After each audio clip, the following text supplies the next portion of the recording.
УКМК аймактагы миграциялык кырдаал боюнча кеңешме өткөрүлгөндүгүн кабарлады. Кеңешменин башында УКМК башчысы Камчыбек Ташиев расмий сөз сүйлөп, өлкөдө коомдук саясий, социалдык, экономикалык жана криминогендик кырдаалдын турукташуусунун, кыргыз коомунун ачыктыгынын, толеранттуулугунун, жогорку окуу жайларындагы окуунун арзандыгынын, ошондой эле коррупцияга каршы аракеттенүү чөйрөсүндөгү оң натыйжалардын фонунда Кыргызстанга келген чет өлкөлүк жарандардын, ошол эле туристтер, студенттер жана эмгек мигранттарынын санынын көбөйүү тенденциясы белгиленгендигин.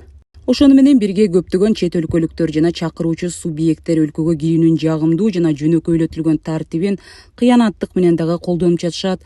Чет элдиктер өлкөгө потенциалдуу туристтердин жана студенттердин атын жамынып келишип, ал эми иш жүзүндө мыйзамсыз эмгек ишмердүүлүгүн жүргүзүшүүдө.